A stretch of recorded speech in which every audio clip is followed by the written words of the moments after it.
Bom, vamos dar início então aos nossos estudos do Evangelho segundo o Espiritismo dessa semana, com o capítulo 11, Amar ao Próximo como a Si Mesmo, e o tópico 1 e seguintes, o mandamento maior. Toda vez que eu me deparo com esse capítulo, eu fico pensando como seria estar ali junto a Jesus, junto aos apóstolos, ouvindo essas lições do Mestre, não apenas com uma palavra, uma palestra, mas aquele olhar profundo, dele voltado para cada um das pessoas ali, com ouvintes, e também a voz dele ressoando na terra até hoje, ecoando, de modo que cada um de nós possa se sintonizar com essa mensagem. E em especial esse mandamento, que serve hoje como a grande diretriz da ética no mundo inteiro. Não há ninguém que esteja estudando seriamente ética que não leve em consideração essa lição de Jesus. E eu devo dizer que ela não é uma lição inaugurada por Jesus, mas ela é reforçada, e vamos dizer assim, validada por ele, para que durasse durante todos os séculos. E ela é uma lição que chega, por meio dele, no momento em que a humanidade já estava preparada para ressoar essa lição.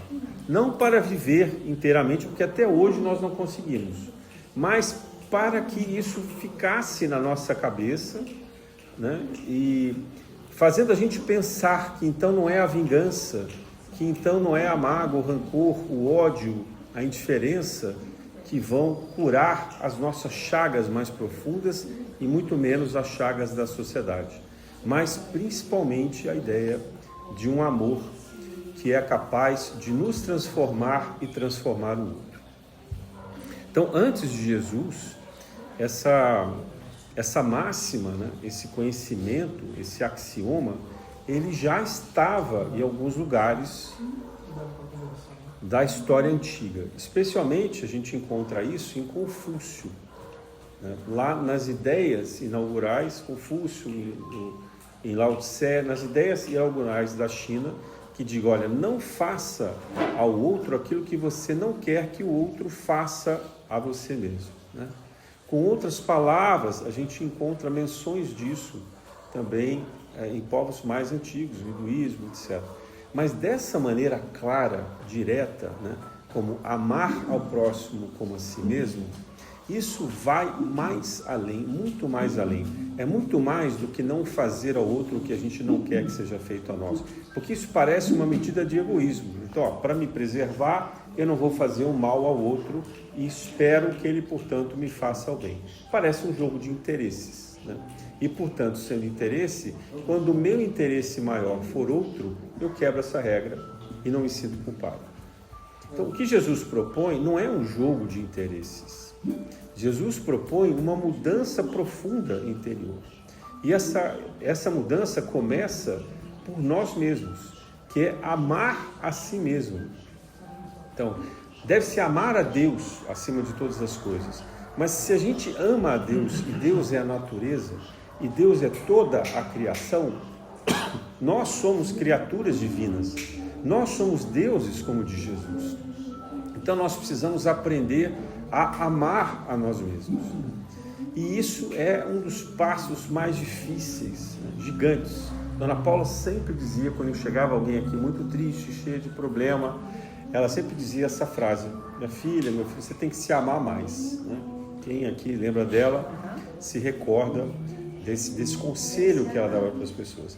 E a gente que ouvia sempre ficava na dúvida, mas poxa, como que eu me amo mais?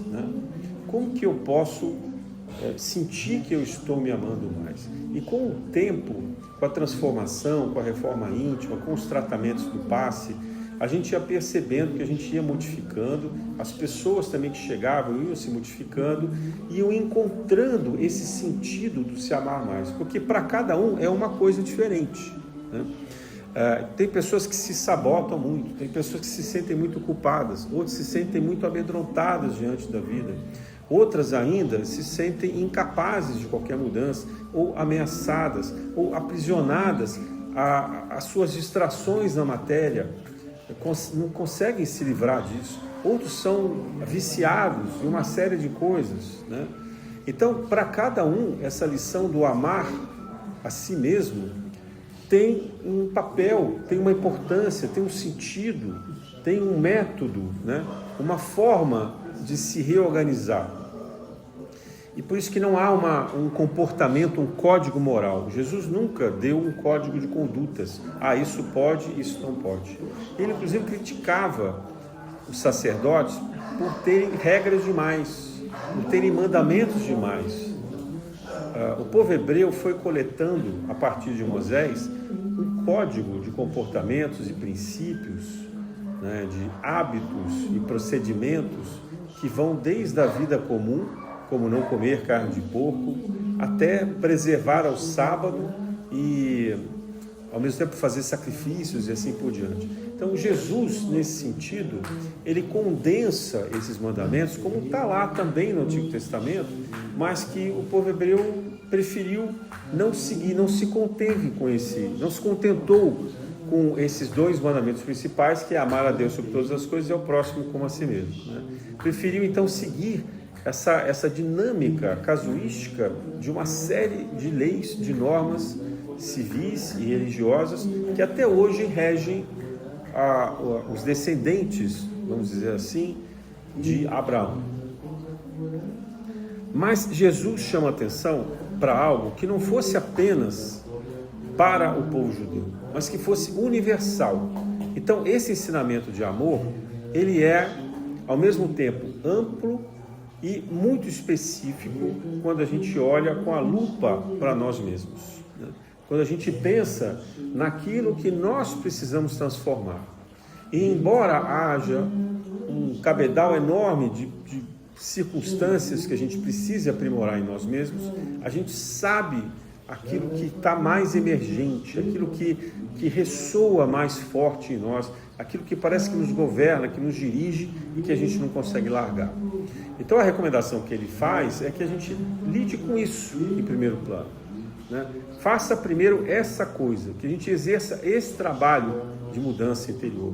E à medida que a gente se sente fortalecido com isso, a gente vai fazendo outras coisas. Kardec também nos chama a atenção para isso na programação encarnatória.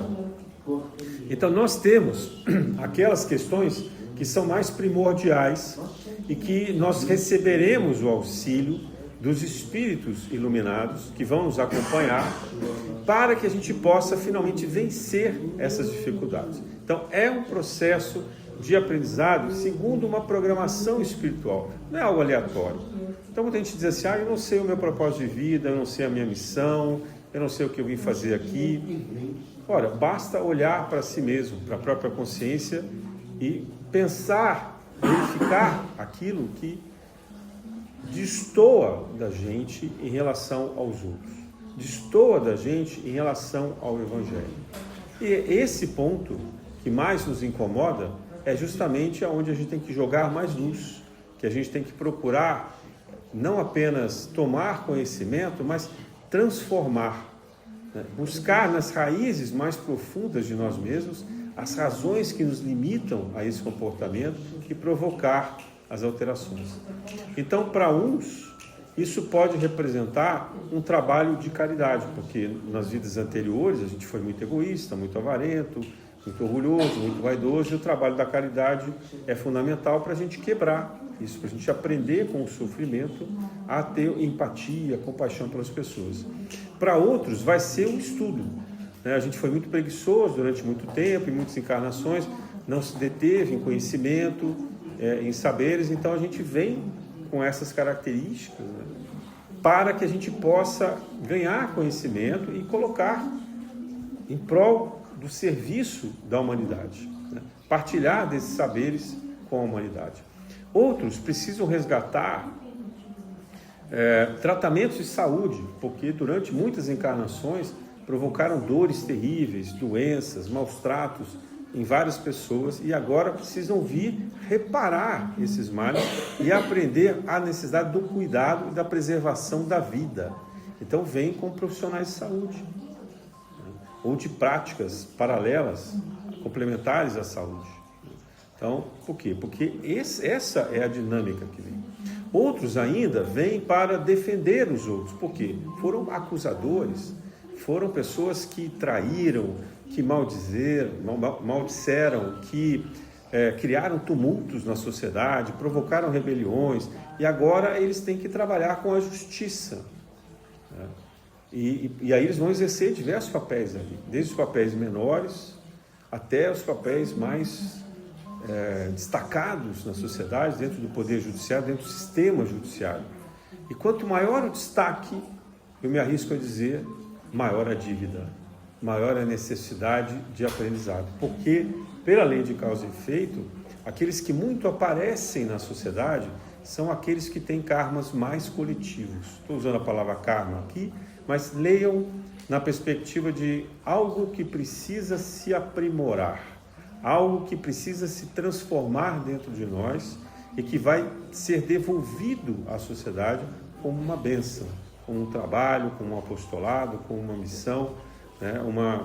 Um compartilhar fraterno da existência. Então, nesse aspecto, nós devemos compreender que a lição do amor começa antes conosco. Porque se a gente não fizer essa reforma íntima, nós não seremos capazes de amar ao próximo como a nós mesmos. Enquanto nós não aprendermos a nos amar, não há o que amar o outro. Por isso, quando eu vejo alguém que despreza tanto as pessoas, né, que coloca tanto em risco a vida, que comete abusos, crimes, né, ofensas graves, que provocam dependência química, que estão aí praticando a violência mais absurda, mais abjeta que a gente possa imaginar, os governantes que produzem as guerras, os políticos e as pessoas em geral que são extremamente corruptas, né? Então, esse tipo de extremo, a pessoa dá o que ela tem. Ninguém vai retribuir à sociedade aquilo que ela não recebeu. E eu não estou falando aqui de uma coisa que possa culpar os pais ou culpar a condição social em que essa pessoa nasceu. Nós estamos falando de algo muito mais profundo. Nós estamos falando de algo que retroage a encarnações muito distantes, a sistemas complexos de relacionamentos que geram conflitos, intrigas, né? Então, portanto, essas pessoas que estão muito mais apegadas a essa ignorância moral são aquelas que mais necessitam da luz, são aquelas que mais necessitam das nossas orações. E eu sei que é difícil pensar assim, porque quando a gente se depara com esse comportamento desequilibrado, com esses desmandos, o sentimento que vem para a gente é de desprezo, é um sentimento até de raiva dessas pessoas. Muitas pessoas rezam para que essas pessoas morram, ou que elas sofram, né, por elas mesmas aquilo de mal que elas estão provocando. Mas veja, essa não é a lógica de Jesus. A lógica não é a lógica do universo. A lei de causa e efeito vai buscar a reparação, vai buscar a expiação, mas não como punição, porque a punição gera de novo uma nova revolta. O sofrimento gera de novo uma vontade de se vingar daquele que fez sofrer. Então isso não termina nunca. A ideia de Jesus é pegar aquele que é o mais cruel, que é o mais ignorante, e colocar num ambiente extremamente amoroso, para que ele possa despertar nessa amorosidade. E só depois que ele desperta é que ele mesmo, na sua consciência, pede para vir em sofrimento. Então a gente entende as grandes catástrofes coletivas e individuais que acontecem. Como entender um menino assassinado pela própria mãe, por exemplo, né? Ou como compreender um terremoto que vem e destrói quase que um país inteiro. Ou como se deparar com sofrimentos intensos ainda provocados pela criminalidade, ou as guerras, ou ainda aquelas pessoas que passam por privações severas, né, de comida, de bem-estar, de saúde. Estávamos aqui discutindo há pouco o sofrimento que muitos idosos têm com essa parte de ossos, né? O problema dos joelhos, o problema das articulações, o problema psíquico também, que muitas vezes leva a uma condição de perda da capacidade mental, né, desorganização. Então, e agora as perspectivas de vida são que a gente possa chegar aos 100 anos e ultrapassar essa barreira com bastante facilidade. Mas como ficam essas condições de saúde? Então, isso não é apenas uma questão de ciência, é uma questão de merecimento, uma questão de progresso espiritual. Porque na medida em que a gente progride, o conhecimento chega por meio da ciência para curar também essas doenças. Porque nós temos que caminhar para uma sociedade saudável, uma sociedade onde se possa exercer plenamente aquilo que a gente tem como propósito, como aprendizado. E a violência, esses desequilíbrios sociais, né, esses desmandos políticos, de arbitrariedades, de abusos, preconceitos, racismo, etc., não cabem num plano de regeneração. Então, o sofrimento, ele tem que acabar, mas ele não vai acabar simplesmente porque, liguei um botão aqui, agora que acabou o sofrimento. É uma conquista individual e uma conquista coletiva desse amar a si mesmo. E às vezes a gente não entende isso.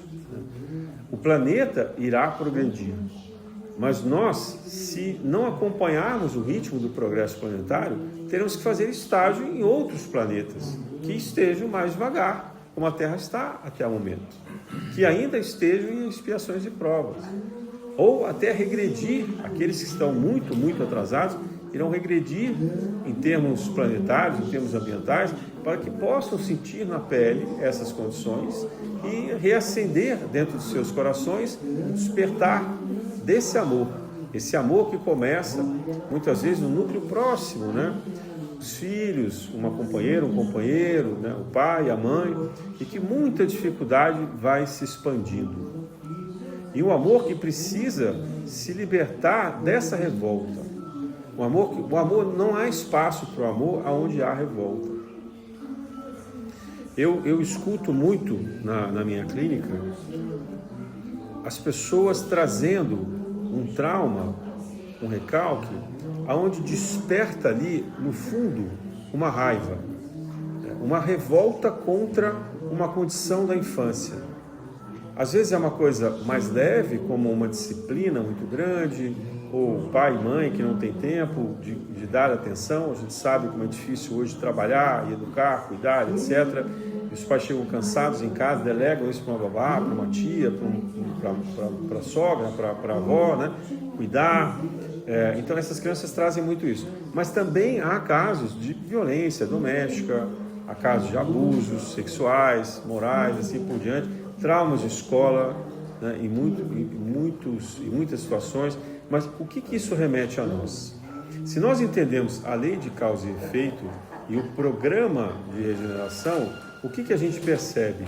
Que há uma condição anterior a essa violência doméstica, a esse trauma, que desperta na pessoa que está aqui agora encarnada algo que ela possivelmente causou em outras encarnações, não necessariamente na última, mas como uma lição que provoca essa condição de substituir a raiva pelo perdão, pela compreensão, né?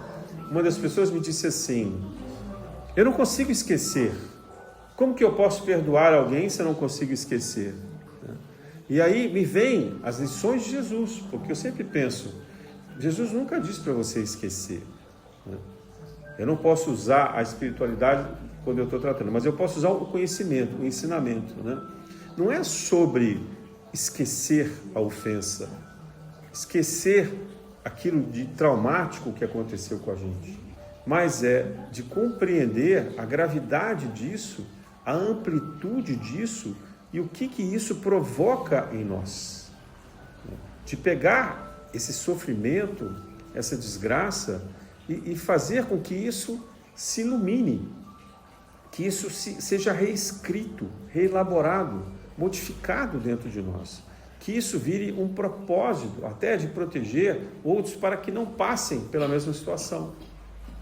Então, muitas vezes, isso se transforma numa denúncia, num projeto social, se transforma num esclarecimento através de um livro, né, de uma palestra, num trabalho profissional que possa ajudar demais pessoas nessa condição parecida, ou até num ativismo e assim por diante. Quer dizer, cada um precisa encontrar sentido nisso que mais nos incomoda, nisso que é mais profundo em nós, nessa dificuldade que mais atrapalha os nossos passos. Porque a gente acaba atraindo isso. Não é porque haja uma lei de atração, não. É porque isso está fixado na nossa mente, fixado no nosso perispírito e precisa ser reelaborado. Então, amar a si mesmo é esse compasso de mudança interior. Essa compreensão, aquilo que Sócrates dizia lá atrás, o conhece-te a si mesmo. Essa coragem de enfrentar as nossas próprias falhas. O Jung chegou a chamar isso de uma fase de um profundo mergulho na escuridão das nossas sombras para poder modificar as nossas existências. Então, ser capaz de passar por esse caminho, vamos dizer assim, muito difícil. Porque quem não é capaz de caminhar pelas próprias sombras não chegará à luz. É uma linda visão do psicólogo, do psicanalista Jung, né? Quando ele demonstra para nós que o percurso que a gente tem que fazer é a partir das nossas próprias sombras.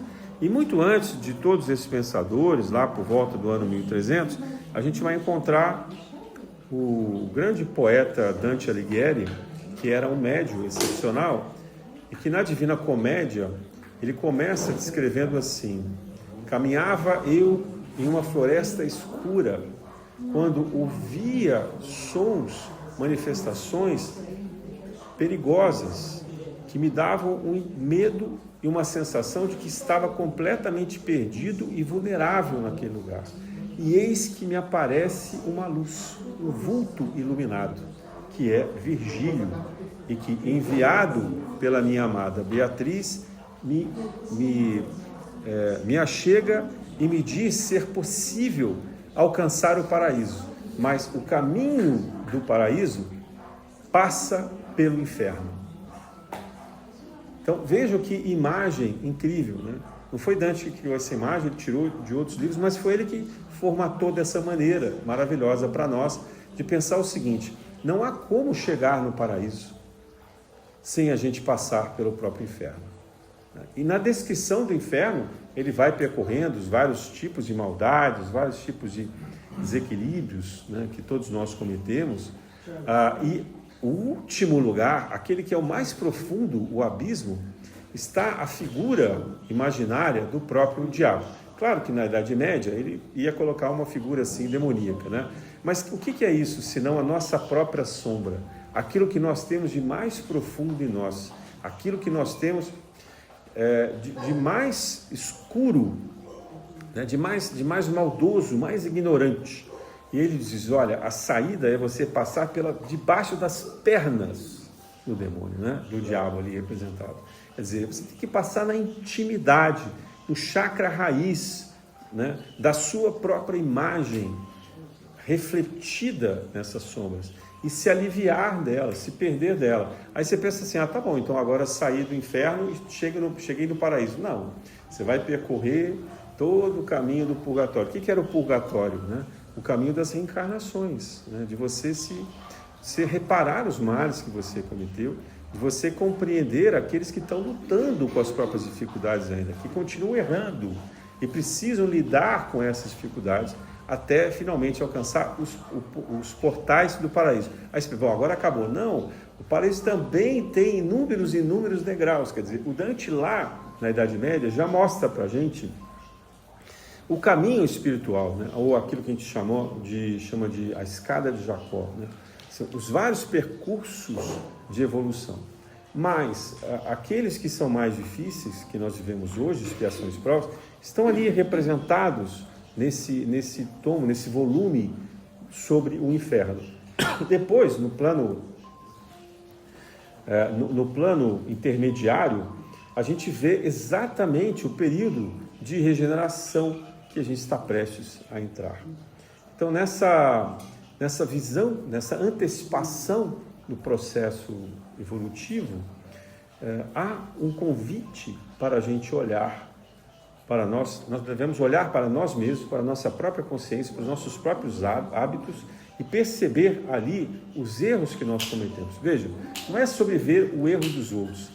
A grande questão que o Dante nos levanta é que enquanto ele olha os pecados, digamos assim, que cada um daqueles personagens cometeu, ele pensa em si mesmo.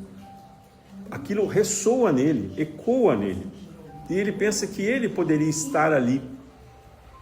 E ele dá graças a Deus de não estar naquele estágio, porque ele não precisará passar por esses mesmos problemas e por essas dores, né, esse ambiente umbralino que esses espíritos ali revivem constantemente, como que fixados nisso, né, aprisionados nessa imagem, dependendo assim de um fluxo de uma misericórdia divina que os possa libertar, né? No caso, pela visão do Espiritismo, seria a reencarnação. Então, essa intervenção divina é a reencarnação para que aqui, na condição encarnada, esse espírito possa esquecer esses males que ele passou, mas isso vai ressoar no seu inconsciente e ele, ao longo da vida, vai ter que enfrentar situações similares e ele vai ter que desenvolver uma escolha firme de não repetir os erros do passado. Então, eu estou citando a literatura, podia citar a Bíblia, podia citar inúmeros livros espíritas, inúmeras outras fontes. O conhecimento de Jesus, ele está espalhado em toda a humanidade. É muito fácil encontrar essa lição do amar a si mesmo para depois conseguir amar ao próximo, né? Amar ao próximo, portanto, é um estágio já nos portais do paraíso. Veja que nós temos ainda um caminho longo pela frente, mas durante a fase de regeneração a gente começa a desenvolver uma misericórdia, né? O próprio Dante não estava pronto, habilitado a ficar no paraíso. Ele é convidado a visitar o paraíso para encontrar o seu amor que se encontra nos níveis mais elevados, que é a Beatriz, a personagem que ele ama. Ela estava num patamar que não precisava mais reencarnar, vamos dizer assim, a partir de uma sexta dimensão, né, na linguagem espírita. Mas ele não, mas ele é convidado a ir. Em desdobramento ele chega lá. O próprio Virgílio não pode levá-lo mais, é um outro anjo que vem acompanhar. Então o Dante, nesse percurso, ele sabe que ele ainda está no purgatório, o lugar dele é ali no purgatório, mas ele tem um espírito, uma estrela que o ilumina, né? Tem um canto que eu gosto muito, que ele é assim, resumidamente: se fores fiel à tua estrela, hás de alcançar o desejado porto, segundo pude ver na vida bela. Esse trechinho do grande poema dele, ele fala da Beatriz, mas é muito fácil a gente entender isso como o nosso guia espiritual, ou até mesmo como Jesus, ou espíritos luminares que nos acompanham como mentores, né? Esses espíritos são a nossa verdadeira estrela, são aqueles que nos guiam nessa escuridão dessa floresta, nessa escuridão da encarnação, que é muito difícil a gente perceber, muitas vezes, o que é o bem, do que é a maldade, porque isso tudo se envolve, se mistura no jogo de interesses, se mistura nas normas da sociedade, se mistura naquilo que as pessoas, no volume, na quantidade, decidem fazer e acham que estão fazendo bem. Por quê? Porque nós somos levados, né, nesse comportamento de massa, que apenas serve para nos distrair, para obscurecer a nossa visão, a nossa vontade, o nosso livre-arbítrio. Então, Dante também nos mostra que, nesse contexto, que o nosso percurso é individual. Não há uma nave, uma embarcação, um lugar que você entra com uma coletividade e percorre um caminho rapidamente, né? Não tem um avião, um metrô, um navio, uma lancha que você possa entrar e pronto, está resolvido. Não, é um percurso a pé. É um percurso que a gente faz pelas próprias pernas, pela própria experiência. Mas é um percurso necessário. E como nós, de alguma maneira, estamos mais ou menos no meio do caminho, então a gente consegue olhar para trás e ver espíritos mais atrasados do que nós. E pelo menos a gente tem o consolo de perceber que já passamos por aquilo.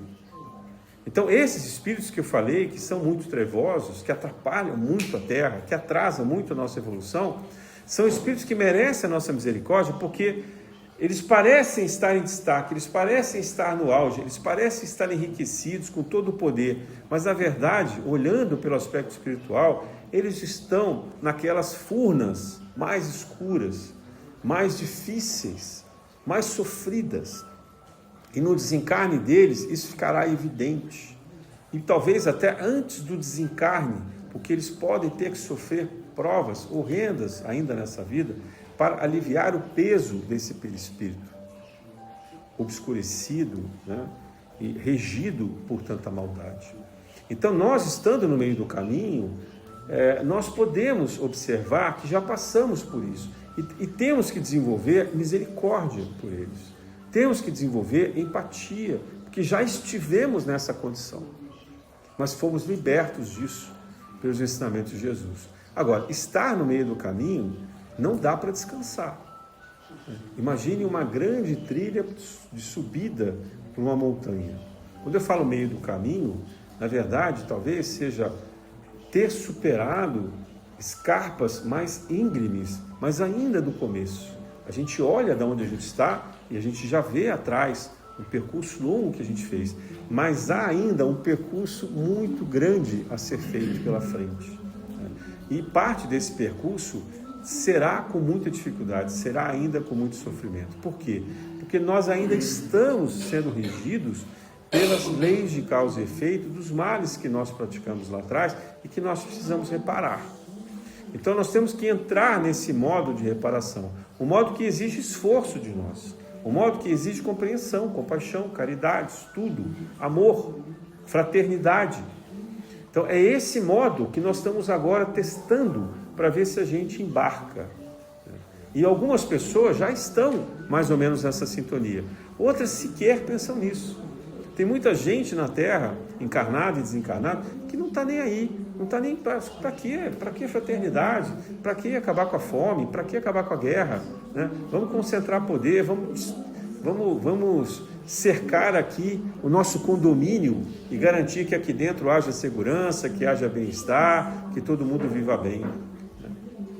Como eu li uma matéria essa semana, não vou citar o país, mas um país muito rico da Europa, né, apareceu uma liderança de um partido extremo defendendo o seguinte, que houvesse uma limitação de população, dizendo, olha, aqui não vai passar de X milhões, porque com X milhões a gente consegue preservar as estradas, a gente consegue recolher o lixo, a gente consegue dar bem-estar de saúde para todo mundo, etc.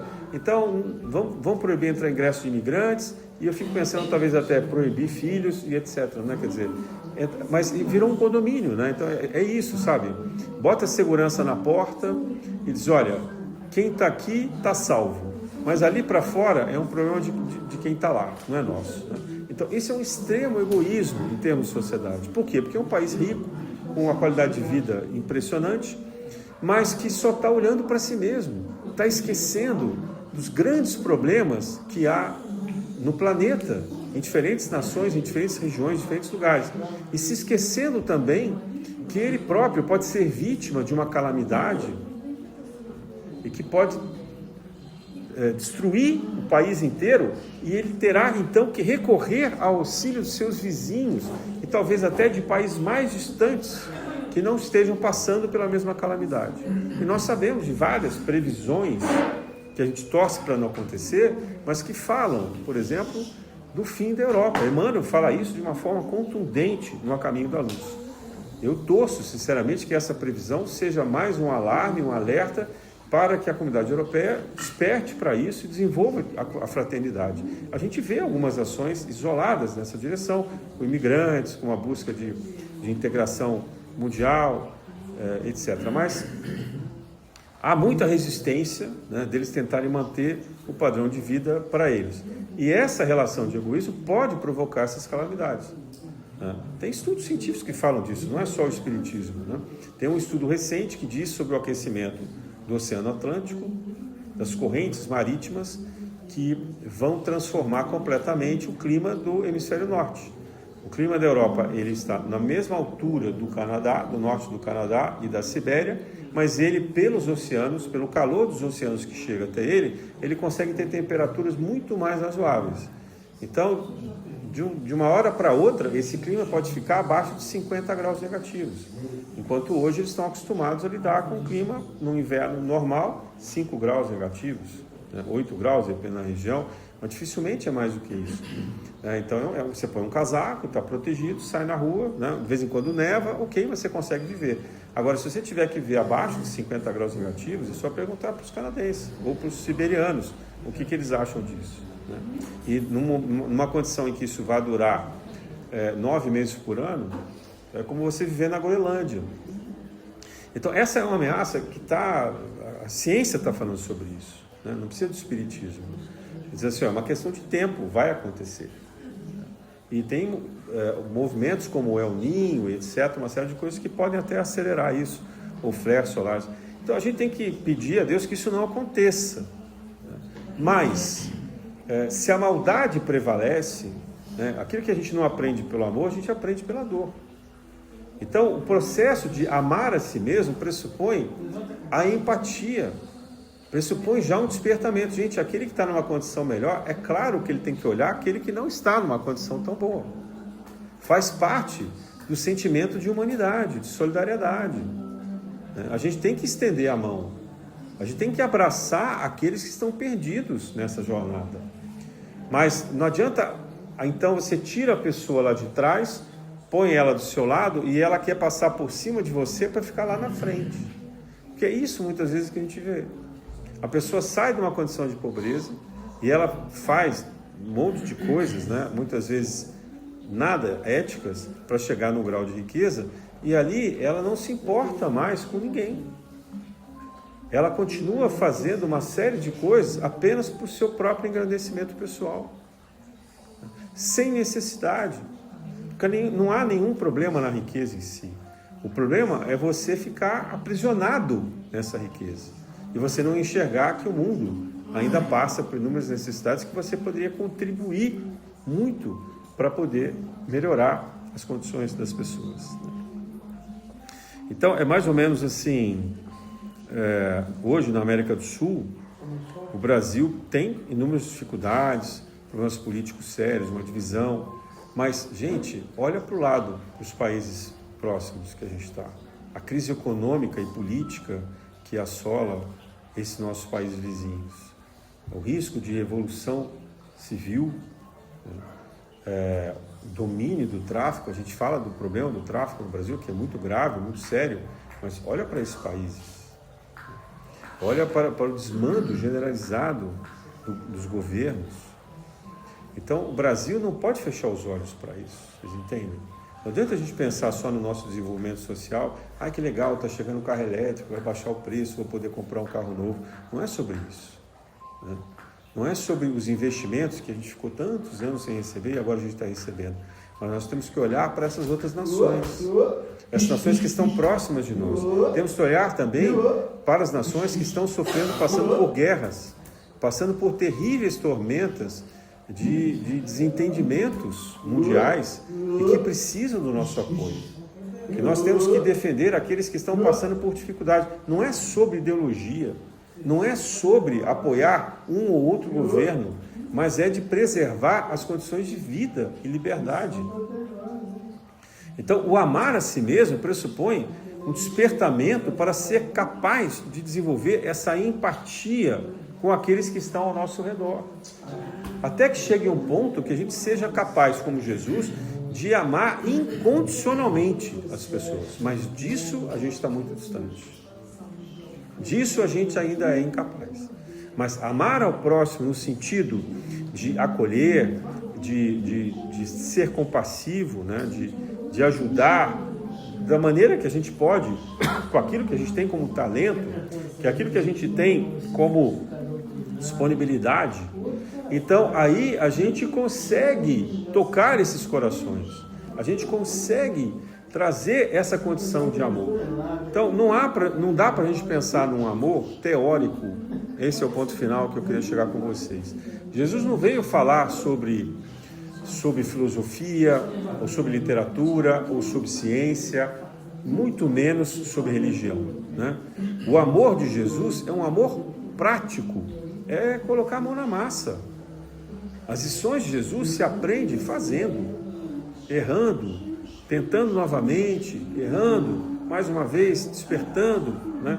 Indo lá, aprendendo a fazer isso. E a gente vê o percurso dele com os apóstolos, com os discípulos, onde vários desses personagens erram, mas eles reconhecem esse erro e estão dispostos a aprender novamente. E quando não aprendem naquela encarnação, vão aprender em outras encarnações. O percurso de Paulo é talvez o mais visível dessa reparação. Ele que era um matador, um perseguidor de cristãos, né, um fanático rabino, né, quando desperta para o cristianismo, ele vai modificando a si mesmo.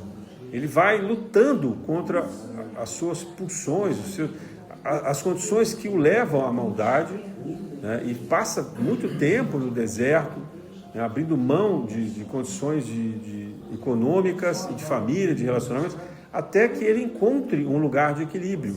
E aí então ele parte para poder pregar o cristianismo. E mesmo assim ele é constantemente perseguido, apedrejado, aprisionado, etc. Por quê? Porque ele atrai isso nele, né? Todo mundo, tem uma piada que se fala lá entre os seguidores de Jesus naquele início, né? Que diz assim, ó, não vai com Paulo não, vai com outro, vai com Barnabé, porque se você vai com Paulo, você sabe que você vai ser preso, que você vai apanhar, que você vai ficar apedrejado, etc. e tal, porque o caminho de Paulo era um caminho tortuoso, que ele precisava, em uma encarnação, despertar para isso. Então, na programação dele era isso que tinha. Mas se você pega o caminho de outros, era muito mais tranquilo, né? muito mais saudável e algumas vezes até sem precisar ser martirizado, ou quando martirizado, mais para o final da vida.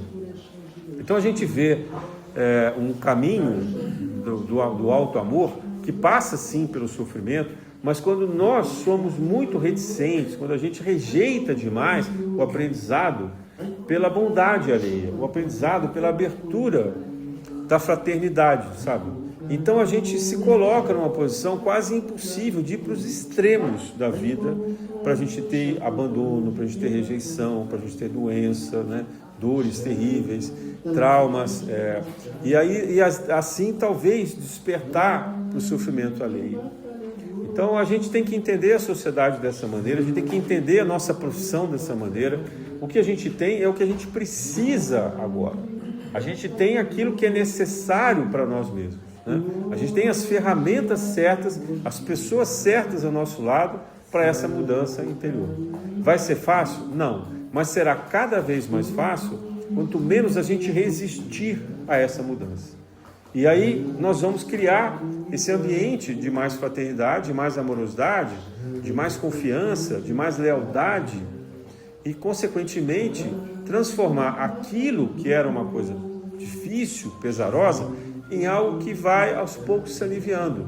Não é perfeita, né? Porque nós não estamos aqui para encontrar essa felicidade terrena, mas nós estamos construindo esse estágio de regeneração. E quem sabe na próxima encarnação, se nós pudermos retornar à Terra, que a gente já encontre um ambiente com menos sofrimento, com menos guerras, com menos disparidades sociais, e a gente possa ir construindo assim uma nova terra de amor e fraternidade. Isso levará muito tempo, mas se a gente não começar agora, nós nunca poderemos ver isso nesse sentido. Que nós possamos alcançar esse lugar de amor, tendo Jesus como guia, como essa estrela que nos dirige, e que nós possamos nos abrir a ela, ouvir as suas mensagens e seguir os seus ensinamentos. Os antigos gregos, na época de Sócrates, e ele próprio dizia o seguinte: felicidade é ter um bom daimon, ou seja, a felicidade é ter um bom espírito que diz para a gente o que a gente não deve fazer e às vezes até aponta o que a gente deve, sem interferir no nosso livre-arbítrio, e se abrir, se entregar a esses ensinamentos. Então, isso para Sócrates e para vários outros, como Aristóteles, Platão, o conceito de felicidade estava aí. Então, que nós possamos nos abrir, no sentido até da mediunidade, como nos traz o Espiritismo, né? De perceber pela intuição ou pelas mostras que a gente recebe, pelas evidências, o caminho do bem, o caminho da verdade, o caminho da solidariedade, e assim ir despertando para nós mesmos nesse auto-amor, nesse amor próprio, e na medida seguinte aprender a amar o próximo como a nós mesmos. Na graça de Deus.